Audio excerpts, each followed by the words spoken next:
Hello and welcome to the Bat Cave. I'm your host, BlindBat8719. On today's video, I'm going to be going over my Zareth San the Trickster's Flash Tribal deck.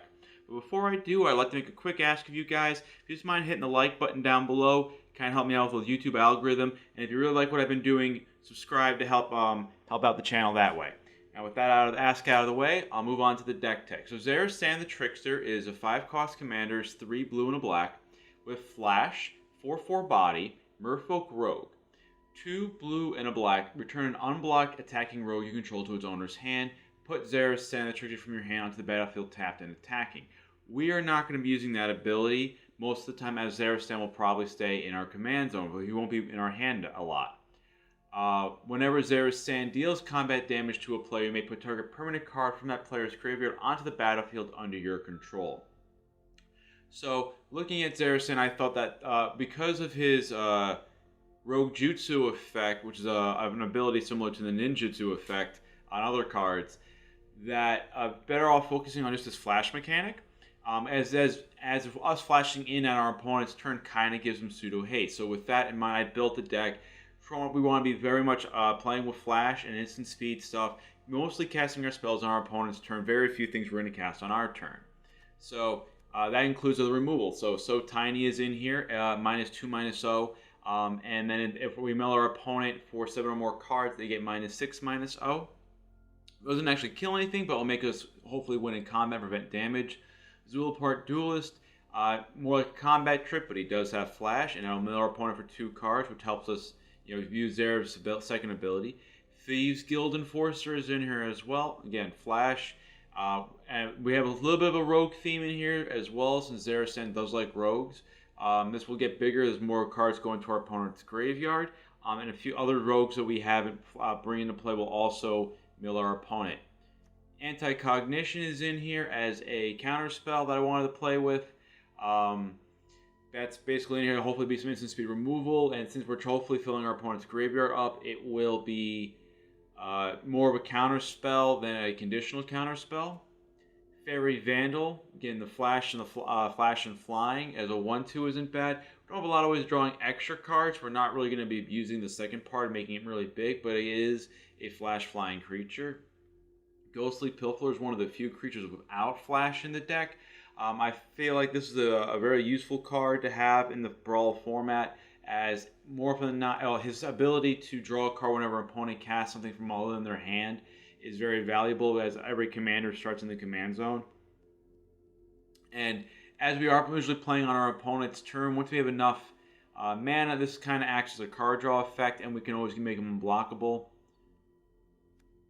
Jwari Disruption is just acting as a counter spell and a land as we need it.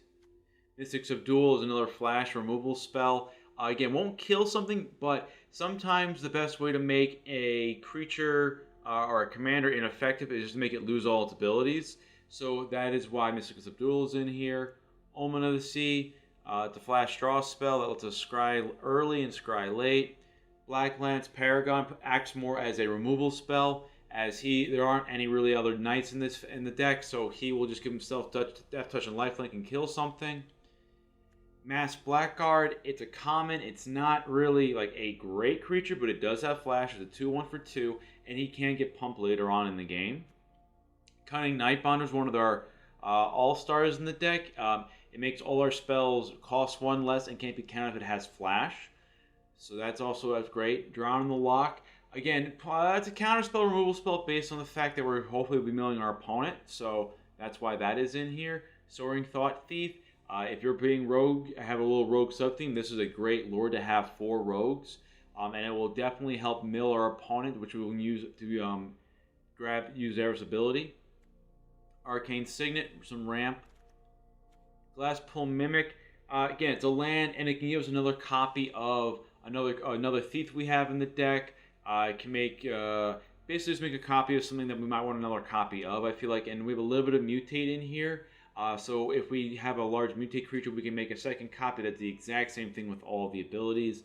Midnight Clock is in here for ramp, and it gives a little card draw if it stays around long enough. Brazen Borrow, again, it has the flash creature and also as a removal spell. C-Octoputter, flash, and lets us draw a card when we deal combat damage to an opponent. The mana Sky Dancer, Flash Flying, mills the opponent for 2. Or, yeah, for 2, and it's a 2/1. Murderous Rider. The creature doesn't have Flash, but it is a removal spell. Slitherwisp. This is another great card draw spell for us, and also will slowly ping our opponent to death. Skyclave Relic, again, is more ramp. Agadeem's Awakening can be a land, or it can help us bring back, if we have been losing a lot of our creatures, we can bring a lot of creatures back. I kind of think the sweet spot, we probably can get away with 3, but I think the sweet spot probably we can do this X equal to 4 to bring an extra thing back. Reign of Revelation for some instant speed card draw. Ashiok's Erasure as a flash counterspell that if we have Cunning Nightbonder out, it's an uncounterable counterspell. Eat to Extinction for Planeswalker and creature removal. Extinction Event for board wipe. Dirgebat, it's a flash creature that if we flash him in for mutate, we can destroy a creature or a planeswalker our opponent controls. Nightmare Shepherd, I don't really play a lot with him, but I like the idea of getting our creatures back. What I think is useful. So I thought it'd be a nice way of having some little creature recursion. Again, it would also look like a Thieves Guild Enforcer. We can start milling our opponent for some more. Pouncing Shore Shock mutates and bounces our creatures back to our opponent's hand at flash speed. Thrix has Flash, is flying. Anything that we cost 5 or less costs 1 less and can't be countered, so Zareth will be cheaper as well. Voracious Great Shark as a counter spell for a creature or artifact with a big body. Sublime Epiphany just has so many modes on it. It's very modal, something I think is good to play with. Blitz Leech is a surprise thing. Again, a little bit of a removal spell on our opponent. Probably will kill most things we flash into block with. And Lochmere Serpent's kind of like another finisher we have in the deck. With Flash, we can make him unblockable, we can draw cards, and we can easily be able to get him back to our hand. Since we're milling our opponent, we should be able to return to our hand pretty quickly. Going over the mana base, we have both Castle of Ventress and Castle Lochmere for selection and card draw. 7 islands, 6 swamps, some fixing in the blue-black pathway, Backwater, Temple of Deceit, Command Tower. Crawling Barrens in here, since we are hopefully playing on our opponent's turn. We'll have our mana up most of the time, so we should be able to hopefully build this up as a creature at some point. Evolve the Wilds and Fabled Passage for fixing and Field of Ruin to blow up something we don't want on our opponent's side of the field. And with the deck tech out of the way, let's jump into the arena for some brawls. Okay, this seems like a good start. We have 3 lands with Skyclave Relic with Reign of Revelation to refresh after that. We are playing against Slap 22, piling a Calix Destiny's Hand deck, so this will probably be auras and enchantment themed. We will keep this.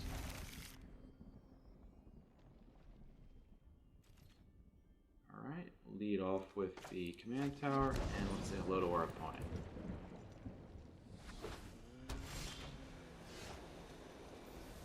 Alright, island next, pass.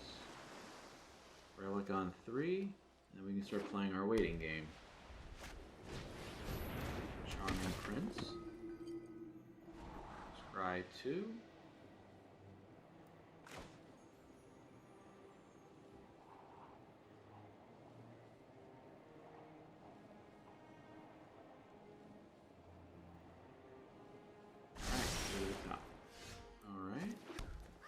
Drew Omen of the Sea, so Skyclave Relic here, untick.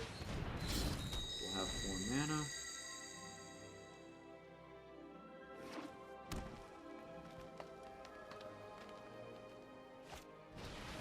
Alright, Legion Grow from our opponent. They'll play their 4th land drop now. They have enough mana to cast their commander. Since Scry has a enchantment, they could hide behind that. Alright, let's end the turn. Depending on what my opponent does, if they play their commander out, I may try to flash in Batra, Dark Destroyer, to block and then attack Calix.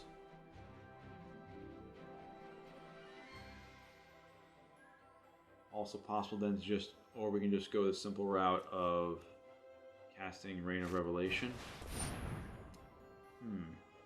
That has reached, that will protect them.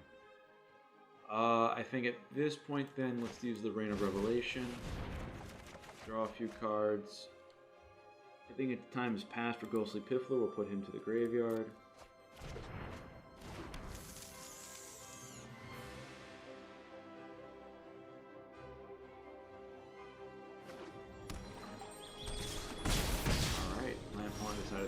out there.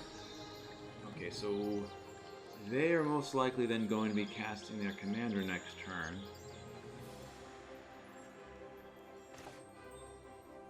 Alright. So we'll play out the swamp. This way, on the off chance they play out a creature we can counter, we can use Voracious Great Shark for that. We won't be able to have 6 up for Sublime Epiphany, unfortunately. And with the Errasta of the Endless Web, flying in over the top will not be easy. But they decided to actually ramp, as opposed to keeping these cards in hand.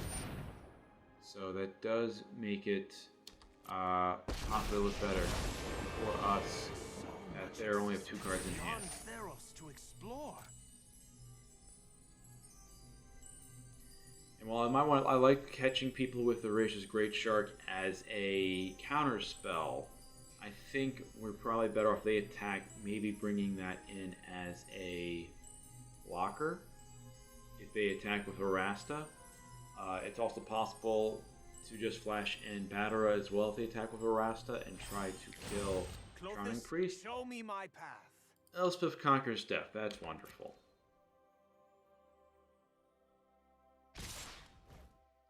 Alright, so I'd say here we'll flash in the Voracious Great Shark. We'll block Errasta. And if they have a 2-drop, they can create a blocker for Calix. They don't. We drew our 6th land for the counter spell, which is great. So we will swing here. So we can bounce a creature of theirs. We can make a copy of Voracious Great Shark as another beater. Pass the turn.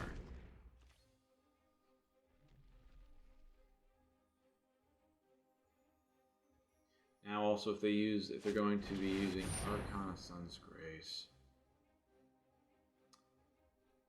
That is something that we probably don't want as well. And it has lifelink and flying. Yeah, that's fine. I was thinking about countering it with Sublime Epiphany, but I realized we can just mutate Battera onto it. Right, this is whenever it enters the battlefield. So let's mutate Battera onto him. Put them underneath so that we have a clear body, and we can destroy the Archon now so they don't get their tokens.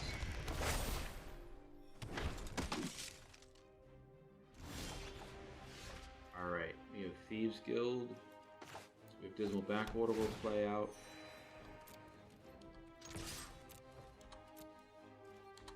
Shoot for 5 in the air. We'll end the turn. Put 3 counters on a creature. Good choice. I think at this point I'm forcing him. If he plays out his commander, that's fine. We'll counter with Sublime Epiphany. Elspeth conquers death. We actually, no, we're just going to counter. I could stifle the effect, but that's just not as good. Return, copy, and draw a card. So we're going to, I always screw this, I think it's for bouncing the thing back to their hand, making a copying of Voracious Great Shark, and I'm going to draw a card.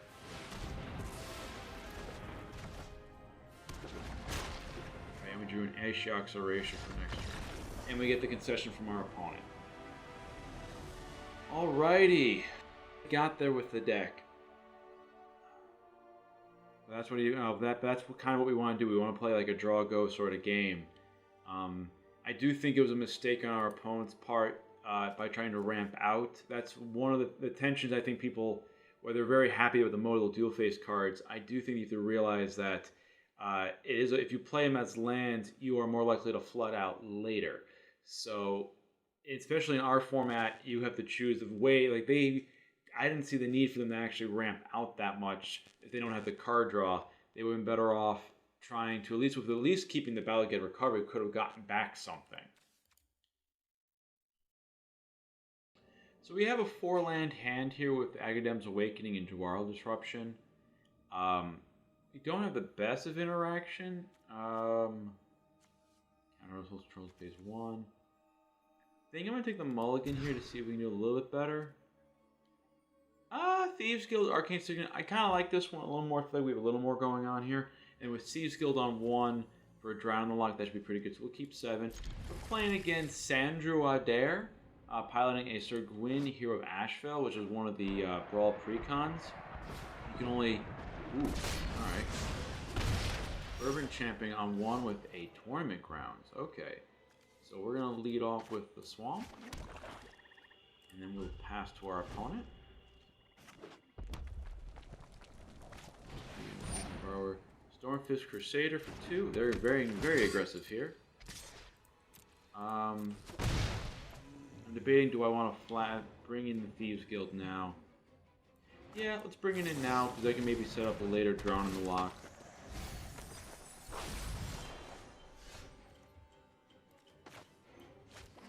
Alright. We can play out Arcane Signet now. I think we'll wait, because then next turn we could play it out and keep either a Brazen Borrower or a Drown in the Loch open. No attacks. End the turn. Resolve. Alrighty. Now let's see what they do next. Enter the available, attach the target creature you control. That's fine. Resolve. We'll kill that. Kill the target in response.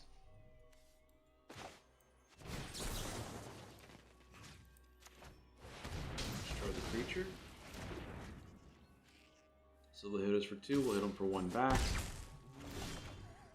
And it's all going to be fine and dandy. Alright. Move that up so I can see that better. Let's play out the Arcane Signet.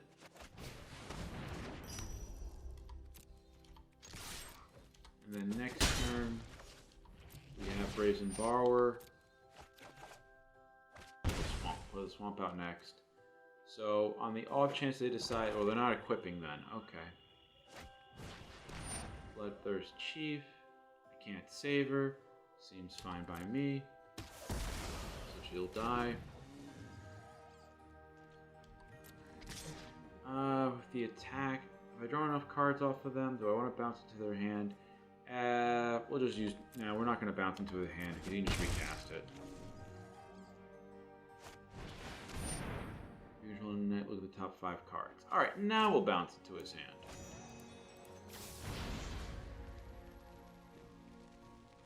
Let's see, next turn we have a 4-4.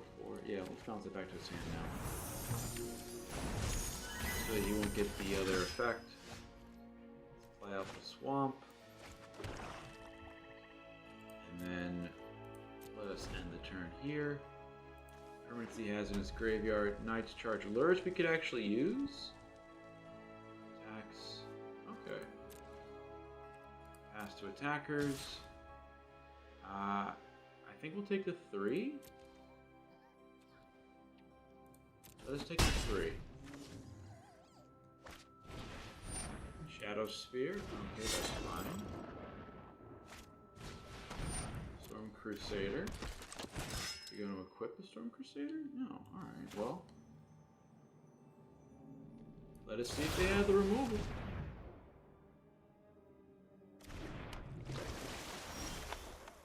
Alright, nothing yet. Let's play out the land. And then let us swing in. We actually have an odd, even. Okay.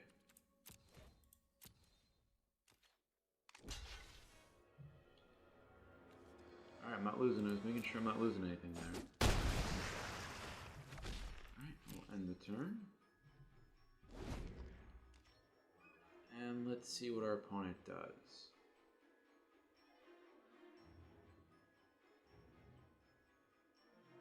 They can't equip those Lawless Nightclaves. Turn target card from your graveyard to your hand. I kind of wanted that.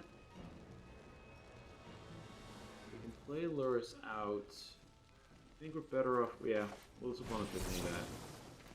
And counter. We'll turn the creature back to their hand. We won't make a top token copy, and we'll draw a card. Done. Bounce that to their hand, and we'll draw a card. So Order Midnight gets countered. He'll go to the graveyard as well. When we steal Lurrus, hopefully we'll be able to... well, there's one more thing we can actually steal from our opponent. Okay. Okay. So that puts us at 6-7 mana. So we can use Soaring Thief here, I believe, would be nice. We will kill the blocker.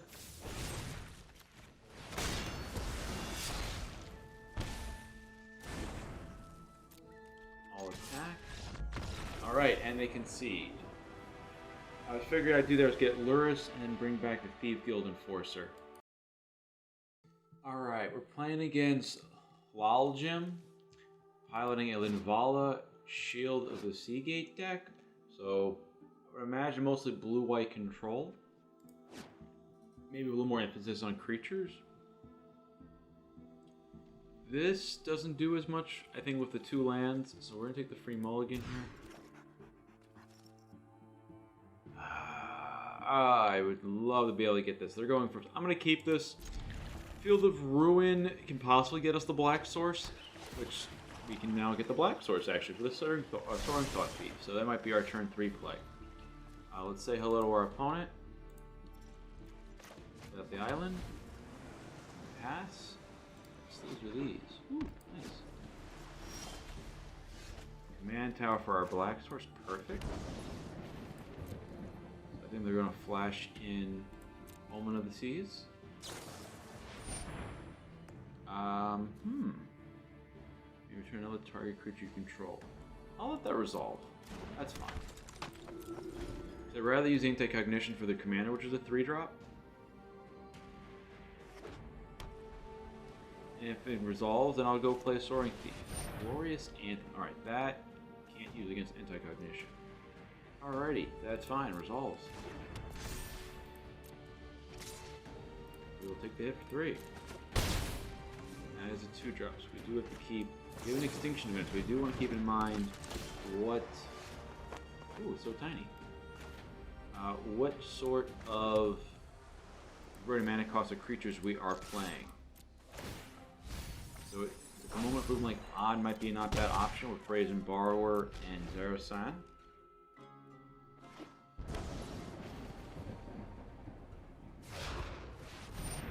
Alright, let's see if we can get the counter spell over here. I don't think there's Spell Pierce to worry about. There is Concerted Defense though. So that resolves.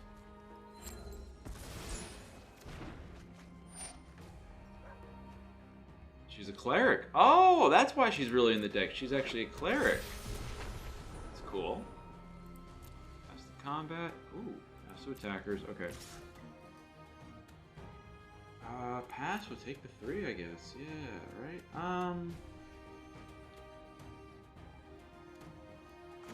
This is just so tiny. Partly because I probably will want to Brazen Borrow Linvala. So we'll try to conserve some damage now.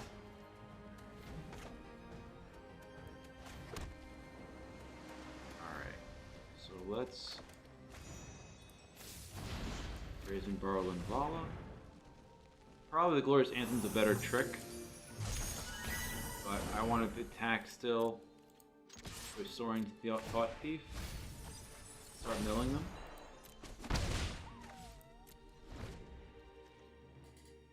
Alright, at this point actually with the Cunning Nightbonder it might be better for Extinction Event to hit Odd.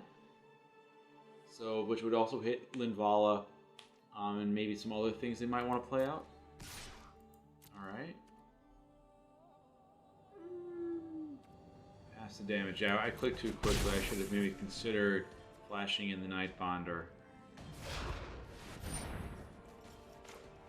Maybe we can get this there now.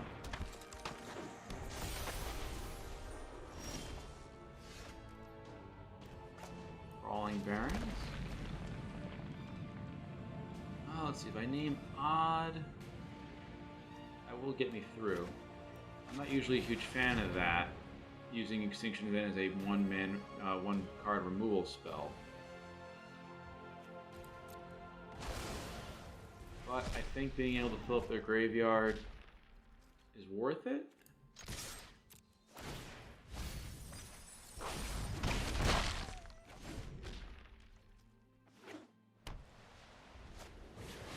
Angel of Destiny.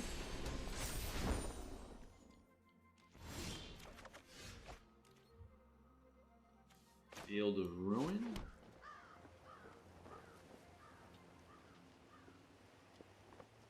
Let's see if I need black, so let's use 1, 2, let's destroy this, just blow up the command tower,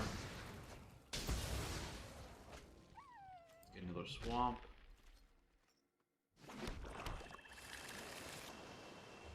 and let's see, I could cast, Alright, so I have 5, 1, 2, 3, I have 4 mana available to me. Zareth San seems like the best option. But no attacks because I can't get to that Angel of Destiny. So yes, entirely possible that I was a little too greedy with the Extinction event by using it only to get rid of 1 creature.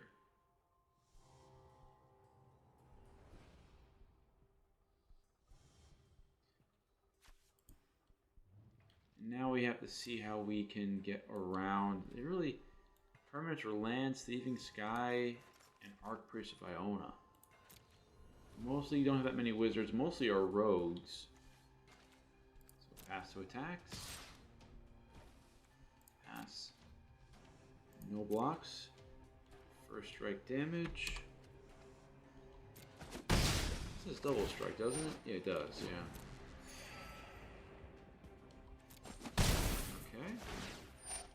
All good. The magic number, I think it's what, 15 more? So the magic number is 40 we have to worry about. The alt win condition.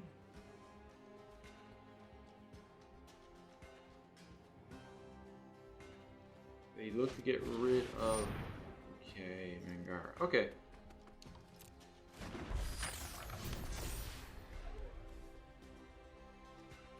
I actually think... Oh, flashing it was worth flashing in right now. Probably Zareth San's worth flashing in. He's bigger.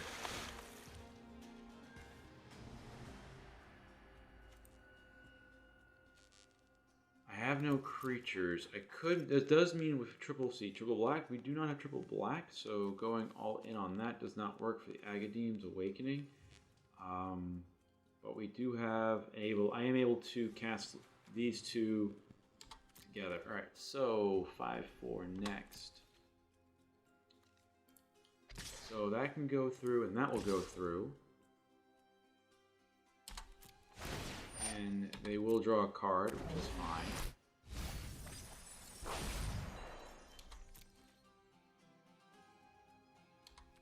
They're going to give me a creature? Or a permanent?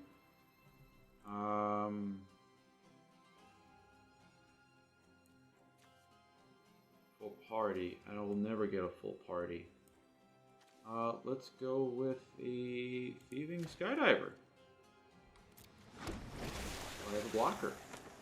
I do think it's pertinent to maybe cast Slitherwisp now, so I can cast one spell on my turn, and then I can cast another on their turn, so that I don't give them another card using Mangar's double draw effect.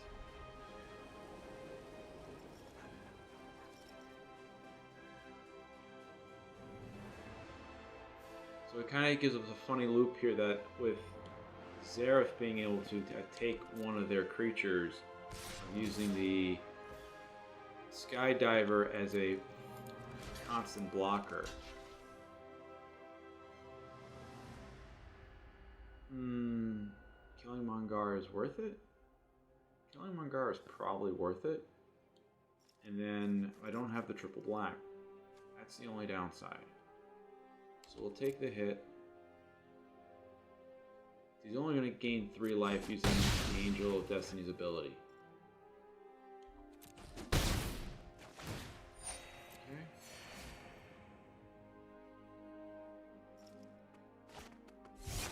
Squad Commander. Create a 1/1 token. 2 clerics. 3 clerics. Okay. That resolves.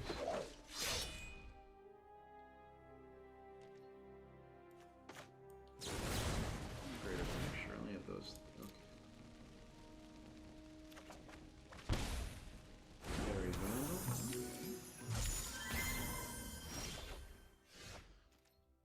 3, 4, 5, 5, 6.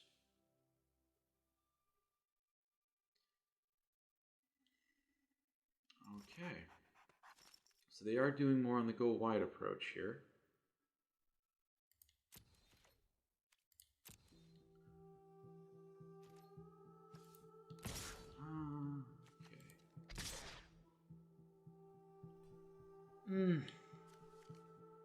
If I swing with Zareth San, they're probably going to block the 2 tokens, and that's that.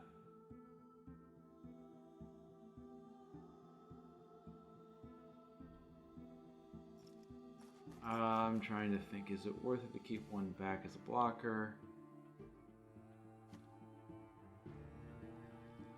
As long as one or more rogues attacks. We'll swing with the 2 rogues. We have the Faerie Vandal we could flash in.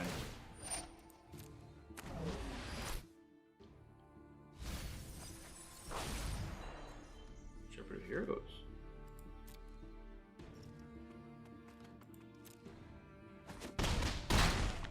And while I want to be really greedy and kick the Skyclave Relic, I know I'm probably better off not doing that, in case they do happen to have a counter spell where I need to pay mana conditionally.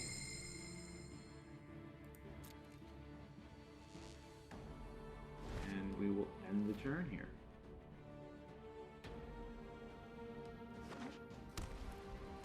Now, if this has anything at the beginning of combat, you have a full party. Creatures you control. Alright, so we can use Warrior. There's his Wizard. Warrior Wizard, all he needs now is a Rogue on his side of the field. He may actually still go with, there's the Rogue. Okay. Alright, so is the whole party indestructible? In combat, if you have a whole full party, creature control get +1/+1 are indestructible. Okay.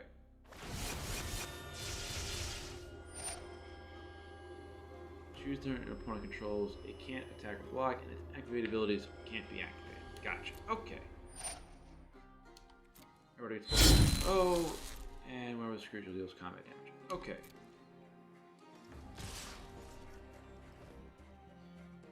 Alrighty.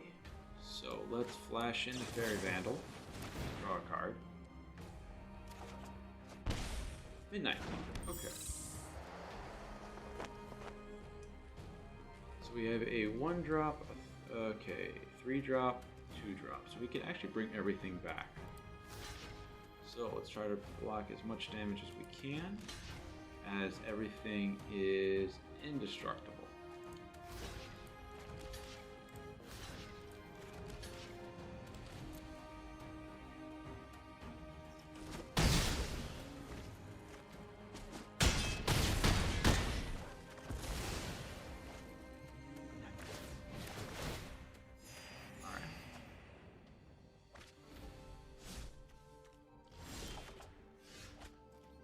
Let's leech.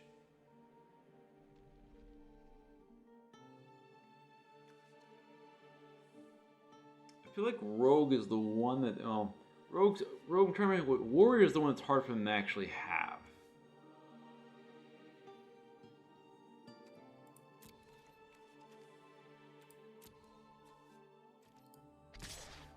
Let's swing in with the Brazen Borrower, mill them for another 2.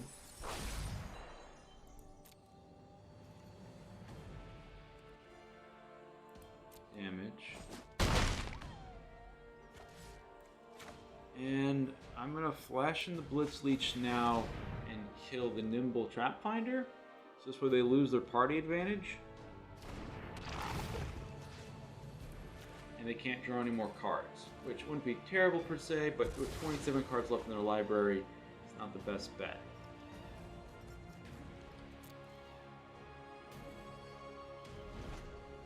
Alright, Blitz Leech is a 6-drop, so we have triple black, so at least if we can get 4 drops to the highest we can get to. Ah, okay, so they're choosing to make their creatures indestructible, I would say. Alright, that might be enough. This is a 5-drop, right? 1, 2, 3, 1, 2, 3, 4. We have to hope to draw a land to cheat him back into play, I think, right? Let's put him back. Let's not risk that. That probably will do us in, because they'll gain enough life.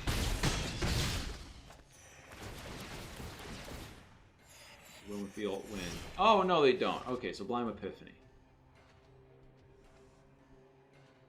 If we pay 3, 1, 2, 3, 4, it does not get us there. Wow.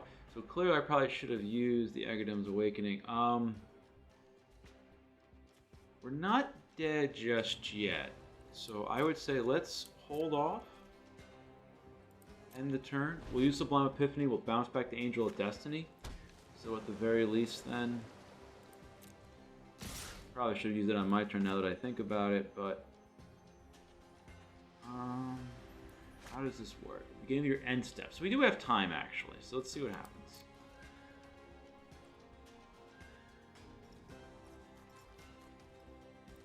Yeah, screw it. Should have done it on my turn. Turn that, draw. Let's see how bad that worked out. Good game.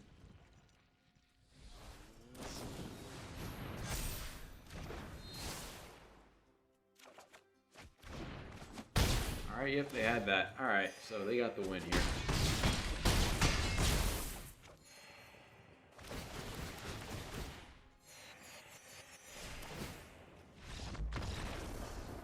So it's entirely possible that I probably was better off stifling the effect, but that only would have bought me for a turn.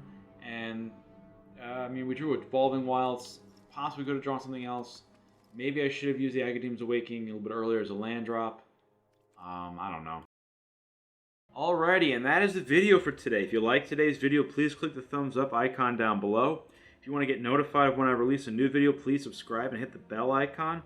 Also, feel free to leave a comment on how you thought I played today, how I could have played a little bit better, what changes what you would make to the deck, how you would build a Zareth San deck. I'm also still starting out with the channel, so if you have any feedback on how I can improve, I would greatly appreciate it.